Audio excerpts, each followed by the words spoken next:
Madame, Monsieur, bonsoir. Le plan égyptien d'après-guerre au menu de questions d'actu ce soir. Ce mardi, à l'issue d'un sommet extraordinaire de la Ligue arabe, le Caire a présenté son ambitieux plan de reconstruction de la bande de Gaza, coût estimé 53 milliards de dollars pour complètement transformer le territoire d'ici 2030. Une contre-proposition ferme des plans controversés de Donald Trump qui visent à expulser les Palestiniens, les Gazaouis, pour transformer Gaza en zone touristique. Le plan arabe repose, lui, sur le maintien des 2 millions d'habitants sur place avec un relogement temporaire pendant les travaux. Où serait-il relogé? Réponse ou élément, en tout cas de réponse dans cet épisode. Par ailleurs, pour financer cette reconstruction titanesque, les dirigeants arabes s'engagent à créer un fonds alimenté par les pays donateurs ainsi que par les institutions financières de la région. Mais au-delà de l'urgence, ce plan esquisse une refonte profonde de Gaza, notamment avec des infrastructures promises dans le cadre des accords d'Oslo, mais jamais concrétisées depuis 1993. Il est temps d'arrêter les discours creux. C'est avec ces mots poignants que le ministre des Affaires étrangères a rappelé avec force la position sans ambiguïté de Sa Majesté le roi Mohamed VI. Le droit du peuple palestinien n'est ni négociable ni à vendre. Alors que le plan égyptien est sur la table, deux questions consubstantielles s'imposent. D'abord, la volonté politique existe-t-elle vraiment pour mettre en œuvre ce plan? Ou assistera-t-on, encore une fois, à une énième promesse sans lendemain? Réponse en compagnie de mes invités. Ce soir se joint à nous depuis Casablanca le doyen de l'Institut de sciences politiques Mondiapolis, professeur Ali El-Harichi. Bonsoir et bienvenue. Bonsoir, merci pour l'invitation. Ramadan Mubarak Saïd. Et se joint à nous depuis Abu Dhabi, Dr Mohamed Badiliati, professeur d'études stratégiques au Collège de Défense. Bonsoir à vous et merci de vous joindre à nous une nouvelle fois. Bonsoir et merci pour votre invitation. Merci à vous de l'accepter. Alors, docteur Yatioui, ce plan égyptien de reconstruction de Gaza peut-il vraiment empêcher une nouvelle tentative de déplacement forcé des Gazaouis? Ce sera très difficile désormais pour Donald Trump d'imposer son plan, pas impossible, mais très difficile, puisqu'il y a un consensus arabe. Et dès vendredi, ce consensus arabe risque très certainement de se transformer en une forme de consensus islamique, puisque l'OCI va, elle aussi, très certainement adopter ce plan. Donc les conditions vont être beaucoup plus difficiles, mais pour rester sur la question de la Ligue arabe et du sommet arabe, on avait un consensus qui a rarement été le cas. Il n'y a que deux pays qui ne se sont pas présentés avec leur haute délégation et qui ont eu des mots un peu compliqués. Je pense qu'on va y revenir. Mais au fond, on a un consensus et c'est une très bonne chose. Et pour Donald Trump, ça risque de poser problème puisque ses principaux alliés dans la région sont contre son plan. Donc, si jamais ils étaient divisés ou s'ils avaient été divisés après le sommet arabe, il aurait pu jouer sur ces divisions pour passer en force. Là, ça paraît beaucoup plus difficile puisque finalement, on voit que des poids lourds de la région, l'Égypte, le pays hôte, l'Arabie Saoudite, le Maroc évidemment, se sont accordés sur le fait que la proposition de Donald Trump était à la fois intenable, invivable et contraire au droit légitime des Palestiniens d'avoir un État et de vivre sur leur terre. Donc cet ensemble de choses font que la situation va être plus compliquée que prévu pour Donald Trump. Il va essayer, on le connaît, de négocier à sa façon, mais le plan tel qu'il a été conçu est assez détaillé, assez précis et j'ai envie de dire assez réaliste. Et on sort finalement, comme l'a très bien dit Nasser Bourita, des paroles creuses pour passer cette fois-ci aux actes en espérant que cela puisse s'appliquer pour le bien-être des Palestiniens et pour la sécurité de toute la région. Je voudrais juste vous interpeller sur les deux pays que vous avez cités et qui ne s'alignent pas à la position majoritaire, j'ai envie de dire, des pays arabes par rapport à la reconstruction de Gaza. Si vous pouvez nous en dire plus, docteur Yatioui. Oui, on a donc l'Algérie puis la Tunisie qui ont décidé finalement de tourner le dos à ce consensus arabe pour faire de la surenchère. En fait, ce sont les chefs d'État de ces deux pays-là qui ont fait ce choix-là pour des raisons très certainement aussi de politique intérieure.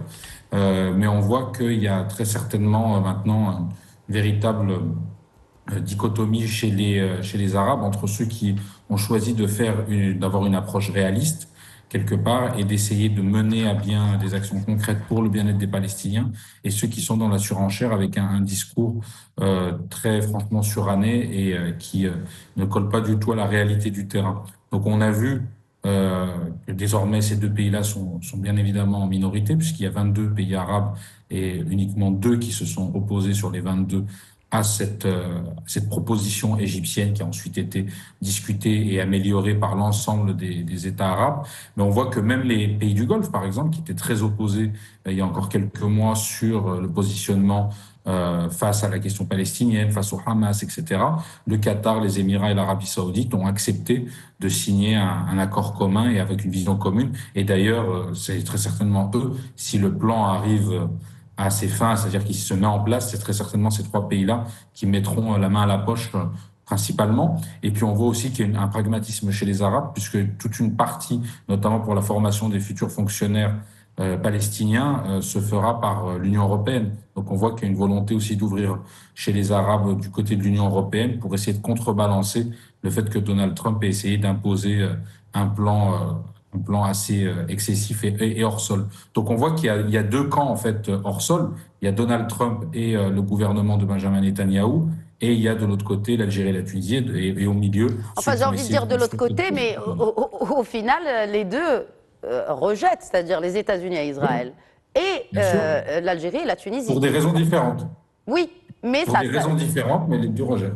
D'ailleurs, un plan que le Hamas même a salué, il faut le dire. C'est-à-dire les Palestiniens eux-mêmes saluent ce plan de reconstruction que des pays arabes musulmans rejettent. Donc il y a vraiment des questions à se poser là-dessus. Une autre question, cette fois-ci adressée à Ali El-Harichi. Aujourd'hui, la vision d'un Gaza moderne n'est-elle pas, comme certains ont pu l'observer, une utopie compte tenu de la fragilité d'abord de la paix et de la sécurité dans la région? Oui, certainement, la fragilité de la paix et de la sécurité dans la région, il ne date pas d'aujourd'hui. C'est une région il y a eu toujours un embrasement, que ce soit au niveau de Gaza, que ce soit au niveau du Sud-Liban, que ce soit au niveau des frontières avec la Syrie. Donc c'est une région où la sécurité et la paix ne sont pas toujours au menu, malheureusement, pour toutes les raisons que nous savons et qui sont là depuis plus de 70 ans. Maintenant, la question qui se pose par rapport à cette région-là, est-ce qu'elle est prête à s'inscrire dans ce plan proposé, et je dirais d'une manière assez courageuse par l'Égypte et d'une manière assez pragmatique, où elle répond à une question, un questionnement: où va une population? Parce que là, face à l'autre proposition de M. Trump, qui voulait déporter, je dirais, ou délocaliser, si vous voulez, les Palestiniens de leur terre natale, de leur territoire, ce qui est un non-sens en droit international, ce qui est un non-sens en droit humanitaire. Maintenant, la proposition de l'Égypte est une proposition pragmatique pour une région qui est en souffrance parce que 70%, 80% des infrastructures, je dirais des bâtiments ont été détruits, des universités, des écoles, des hôpitaux. Donc, ce plan-là, elle est important de point de vue financement, mais aussi de point de vue temps. C'est-à-dire, ce n'est pas en 50 ans, c'est en 5 ans. Alors justement, quels sont les mécanismes que vous voyez, Ali El-Harichi, des mécanismes concrets que peut activer la Ligue arabe pour assurer la coordination d'abord politique? On parle d'un budget de 53 milliards de dollars, une coordination financière, évidemment, du plan de reconstruction de Gaza. Quels sont ces mécanismes selon vous? C'est des mécanismes où il y aura une contribution des États arabes et puis des institutions. Et non pas que des États arabes, c'est un appel aussi à la communauté internationale, aux institutions financières internationales.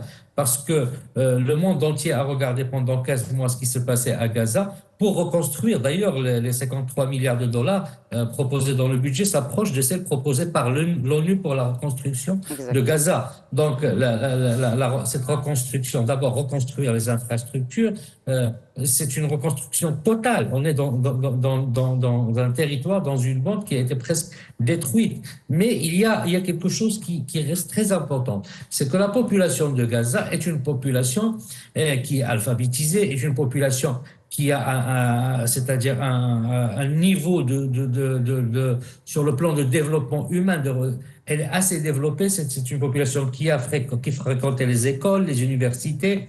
Donc, et c'est une population qui peut s'inscrire rapidement sur un plan de développement. Bon, je dirais, bon, bien que ça ne colle pas, un plan Marshall, si vous voulez, dans cette région-là, avec la mise en œuvre des pays arabes. C'est-à-dire, il faut mettre de l'argent. Le plan, elle est là. Et la population, elle est prête. Ce n'est pas une population qu'on doit encore, à qui on doit, je dirais, donner de l'éducation. Non, non, elle est déjà, c'est une population qui est prête, qui a fréquenté les écoles, les universités. C'est une population qui peut rapidement s'implémenter dans ce tissu, ce nouveau tissu je dirais, ce nouveau cadre de Gaza. Et bien sûr, Gaza qui est sous l'autorité palestinienne. Alors, non, justement, là, vous parlez d'une Gaza sous l'autorité palestinienne. L'autorité palestinienne qui s'est dite prête à revenir à Gaza selon le plan égyptien. Oui, et que le Hamas existe toujours. Hein. Ben, le Hamas, aujourd'hui, il a salué la proposition c'est-à-dire le projet qui est fait par la Ligue arabe. Le Hamas existe toujours, mais quand on parle de l'autorité palestinienne, c'est l'autorité qui a, je dirais, une reconnaissance aujourd'hui sur le plan politique international comme représentante de la Palestine. Même au niveau des Nations Unies, c'est cette autorité qui représente la Palestine. Donc, d'un point de vue juridique, d'un point de vue de droit international, c'est l'autorité. Bon, le Hamas doit comprendre... Oui, mais il y a une réalité politique locale où le Hamas contrôle le territoire alors que l'autorité palestinienne sur ce territoire est marginalisée. A été marginalisée, en tout cas jusqu'à aujourd'hui. Comment pensez-vous que les choses peuvent changer? Il y a eu des élections en 2003 et puis le Hamas avait gagné et puis il n'y avait pas eu d'élection. Il contrôlait la région militairement, oui, mais il n'y a pas que les gens de Hamas qui sont dans la région. Les gens de Hamas font partie de la population de Gaza. Donc, le Hamas a compris aujourd'hui qu'il peut faire partie du schéma politique, mais sans pour autant être celui qui est le leader politique au niveau de la région. Parce qu'on parle d'une solution de paix et une solution de stabilité qui s'inscrit dans la pérennité. On parle même la Ligue arabe ou la résolution ou la déclaration d'un État palestinien avec la Cisjordanie et Gaza comme composante de ce territoire. Donc, le Hamas, aujourd'hui, il a compris la leçon. Ça ne veut pas dire qu'il va disparaître. Peut-être militairement, il va disparaître, ou militairement, il n'y aura pas d'action militaire, mais sur le plan politique, il peut exister. Mais c'est l'autorité palestinienne qui va coiffer, qui va représenter les Palestiniens et les Gazaouis au niveau d'ailleurs, même dans le plan, au début, ce sont des personnes indépendantes, mais c'est l'autorité palestinienne qui va prendre en charge la vie politique ou la vie publique, tout en proposant bien sûr des élections. Parce que Gaza, si elle s'inscrit dans ce plan, il doit s'inscrire aussi dans un processus démocratique où il peut y avoir l'alternance. Hamas peut exister en tant que quantité politique, mais pas en tant que quantité qui on va dire politico-militaire, qui avait la main mise sur la bande de Gaza. En insistant sur une approche globale qui vient d'être citée par Ali El-Harichi, qui englobe Gaza, la Cisjordanie et el-Quds, le Maroc, cherche-t-il aussi à s'imposer comme le porte-voix d'une cause palestinienne aujourd'hui en perte de repères, Mohamed Badili Yatioui? Le Maroc se pose, comme il a toujours été en fait depuis plusieurs années, même plusieurs décennies, comme la voie de la modération. C'est-à-dire que le Maroc a toujours défendu l'idée de deux États avec la capitale, comme capitale pour l'État palestinien, Jérusalem-Est, la Cisjordanie et Gaza. Et on voit aujourd'hui, au sein de la classe politique israélienne, il y a de plus en plus de débats, même s'il y a une droitisation de la classe politique israélienne. Et Ehud Olmert, qui était Premier ministre il y a bientôt 20 ans, a bien précisé que Gaza était un territoire palestinien. Et en fait, le Maroc, là où beaucoup de pays arabes, là où beaucoup de pays musulmans parfois faisaient de la surenchère, le Maroc a toujours été fixé sur ce cap-là de deux États, un État palestinien avec Jérusalem-Est comme capitale. Et en fait, le seul moyen d'y arriver, c'est de parvenir à des négociations directes avec un président américain qui accepterait, comme l'a fait par exemple Jimmy Carter à l'époque de Sadat et Begin, d'être un médiateur. Le problème aujourd'hui qui se pose, c'est que l'on a du côté palestinien une fragmentation depuis 2006-2007 entre la Cisjordanie et Gaza, dont vous venez de parler avec mon collègue. On a le problème de l'extrême droitisation du paysage politique israélien qui devient de plus en plus jusqu'au boutiste et qui refuse toute discussion, avec Netanyahou, donc le Likoud qui droitise, et l'extrême droite, Ben Gvir et Smotrich. Et on a en même temps soit des présidents américains qui refusent d'appuyer, de peser de tout leur poids politique pour arriver à des négociations, je pense à Barack Obama ou à Joe Biden, ou bien un président comme Donald Trump qui, lui, a une vision du conflit qui est complètement différente, j'ai envie de dire, et qui est assez baroque, voire originale, et qui fait qu'il est très difficile d'arriver ou d'imaginer, dans le cas de Trump 2, des négociations futures sur la création d'un État palestinien. Néanmoins, malgré tout cela, et malgré les divisions qui peuvent exister au sein des pays du Moyen-Orient, selon les régimes et selon la façon de voir les choses et l'idéologie, le Maroc a toujours été celui qui s'est placé pour le dialogue, la discussion permanente, et qui a démontré au fur et à mesure des différentes tensions ces dernières décennies que lorsqu'il y avait une fenêtre pour des négociations, lorsqu'on pouvait créer quelque part un chemin, le Maroc était là pour accueillir les différentes parties, pour les aider à se rapprocher, pour discuter et pour tenter de parvenir à un accord par le dialogue, évidemment, puisque ça a toujours été la voie que le Maroc a mis en avant et a cherché à promouvoir même au sein de la Ligue arabe depuis des décennies. Et malheureusement, il a souvent été minoritaire, j'ai envie de dire, à certaines époques, à d'autres époques plus majoritaire. Mais on voit que le camp de la modération est en train de gagner du terrain et on le voit avec cette proposition égyptienne améliorée et soutenue par l'ensemble de la Ligue arabe, moins de pays, comme on l'a dit. Et là, on arrive finalement à quelque chose d'assez positif. Mais le Maroc ne peut agir que s'il y a une fenêtre de tir, en fait. C'est-à-dire que le Maroc a ses constantes. Sa Majesté le Roi défend une position qui est claire et qui est constante.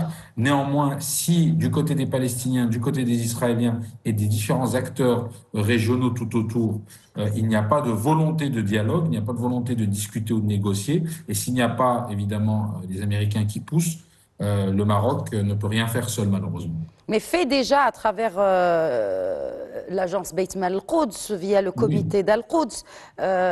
Et aujourd'hui, d'ailleurs, ça a été salué dans la déclaration finale de ce sommet arabe extraordinaire. Est-ce que vous pensez que la reconstruction de Gaza, Mohamed Badili Atiwi, peut être une opportunité pour relancer un vrai processus de paix au Proche-Orient, où ce n'est qu'un énième chantier technique, peut-être aussi une énième promesse sans lendemain? Alors, ce qu'il faut espérer, c'est qu'on arrive à de vraies, véritables négociations, mais comme je l'ai dit, vu comme le président Trump entame son mandat sur la question palestinienne, si on est un peu réaliste, on peut se dire que ça va être difficile. Néanmoins, l'avantage et l'inconvénient avec Donald Trump, c'est que l'on est toujours surpris. Donc, on ne sait pas ce qui pourra arriver à la fin de son mandat, sachant qu'il ne peut plus être réélu. Peut-être que là, il tentera quelque chose. Et reste à savoir aussi combien de temps Benjamin Netanyahou va pouvoir. Alors justement, est-ce qu'on doit attendre octobre 2026, prochaines élections en Israël, pour peut-être espérer que les choses évoluent dans le bon sens? Parce qu'il n'y a pas d'élection avant au moins 15 mois, enfin octobre 2026. Alors, il faut voir s'il tient jusqu'à octobre 2026. Il va tout faire, puisqu'il y a des affaires judiciaires qui l'attendent. L'autre question qui va se poser aussi, ça va être la question de l'Arabie Saoudite. On sait que Donald Trump rêverait d'avoir des relations, on va dire, normales entre l'Arabie Saoudite et Israël, mais le prince héritier saoudien, tout comme son père, le roi Salman, sont assez clairs là-dessus. Il n'y aura pas de reconnaissance sans État palestinien. Donc, reste à savoir comment tout cela va se négocier et si ils vont maintenir cette position jusqu'au bout, puisque ça sera important aussi pour Donald Trump. Donc, tous ces éléments-là font que finalement, quand on voit concrètement ceux qui peuvent être de vrais interlocuteurs, qui peuvent parler avec tout le monde, il y a très peu de pays, et le Maroc est l'un de ceux-là. Un pays qui peut à la fois discuter avec les Palestiniens, bien évidemment, qui peut discuter avec les Israéliens et qui a des actions concrètes via le comité Al-Quds et Beit al-Quds, l'agence Beit al-Quds, qui agissent au quotidien. Mais pour de vraies négociations, il va falloir trouver un modus operandi. Et je reste persuadé que si un jour on y arrive, espérons le plus tôt possible, le Maroc aura un rôle à jouer à ce moment-là de facilitateur. Oui. Ali El-Harichi, un mot peut-être ou complémentaire sur les propos de Mohamed Badiliati. Oui, et surtout, quelle serait selon vous la prochaine étape pour vraiment, puisque on vient de parler de concrétisation, pour concrètement lancer ce plan de reconstruction de Gaza? Et aussi une autre question, où vont être relogés les 2 millions de Gazaouis pendant que leur bande ou pendant que le territoire sera reconstruit? Ben, les Gazaouis vont rester chez eux. Et il y aura donc, dans le plan de reconstruction de Gaza, il y a une prise en compte de ces Gazaouis. D'abord, il y a ceux qui sont retournés chez eux. Certes, il y a des maisons qui ne sont plus là, mais il y a toujours une forme de solidarité. Il y a la présence de l'UNRWA, il y a la présence donc de Palestiniens ou de solidarité entre les Palestiniens pour répondre à où logent déjà les Palestiniens aujourd'hui, les Palestiniens de Gaza. Pour le plan de paix et au niveau de la Palestine, au niveau de Gaza, je pense que par rapport à Trump, il a fait une proposition. Certes, les États-Unis soutiennent Israël, bien sûr, mais il y a de l'autre côté une Ligue arabe aujourd'hui, une proposition de la Ligue arabe et une forme d'unanimité, non seulement de la Ligue arabe, mais aussi de l'Organisation des États islamiques, donc où il y a eu déjà un sommet extraordinaire qui s'est passé entre les États islamiques et les États arabes, et qui vont toujours dans la même position. C'est trouver une solution de paix. Bien sûr, avant c'était le cessez-le-feu, maintenant le cessez-le-feu y est, et qui doit rester donc pour pouvoir déjà concrétiser ce projet-là, ou ce méga projet, et la solution de paix. Et de l'autre côté, comme j'ai dit, il y a les États-Unis, mais il y a aussi donc un ensemble. Il y a presque le quart des États du monde qui sont entre les pays arabes et les pays musulmans. On parle de plus de 50 États, donc, ou 52 États entre les pays arabes et musulmans. Donc, c'est une communauté très importante. Et Trump est un homme, certes, c'est le président des États-Unis, mais c'est aussi un monsieur qui réfléchit dans le terme de management, de business, de ce qu'il va gagner, de ce qu'il peut gagner. Maintenant, en face à lui, quand il y a comme des pays, bien sûr, piliers comme l'Arabie Saoudite, comme le Maroc aussi, pourvoyeur de paix, comme des pays très importants de l'autre côté, c'est-à-dire de l'Asie, des pays musulmans, enfin, de l'Organisation de l'État islamique, et qui pèsent sur la scène économique internationale, je pense que ce plan de paix, il n'y a pas d'autre solution que le plan de paix. Maintenant, avec les élections en Israël dans peut-être une année ou une année et quelques mois, ils ne seront pas, c'est-à-dire un frein. Ce n'est pas un frein ou un écueil pour empêcher ce plan de paix de se réaliser. Parce que même Israël, il a perdu beaucoup. Et le soutien des États-Unis, certes, il va rester, mais il va être proportionné à l'acceptation par Israël de cette solution de paix qui vient aujourd'hui quand même. C'est un projet où il y a une forme d'unanimité entre les États arabes, et c'est tant mieux. Donc pour une Palestine avec la Cisjordanie, avec le Gaza et avec Jérusalem-Est post-Sharia comme capitale, et bien sûr l'acceptation des deux États. Donc la solution de paix, il n'est pas seulement pour les Palestiniens, il est aussi pour Israël, et le soutien que peut avoir Israël, il peut aujourd'hui. Je vous en prie. Merci beaucoup. Union pour la paix et paix pour la force. En tout cas, c'est ce qu'on peut retenir de ce sommet extraordinaire tenu au Caire, sommet extraordinaire de la Ligue arabe pour la reconstruction de Gaza. Encore une fois, mes remerciements à vous, Ali El-Harichi. Merci d'avoir été avec nous, d'avoir enrichi ce débat ce soir. Et mes remerciements vont également à Dr Mohamed Badiliati. Oui, toujours un plaisir de vous accueillir dans cette émission. Merci à vous, toujours un plaisir. Voilà, c'est la fin de cet épisode de Questions d'actu. Très bonne soirée.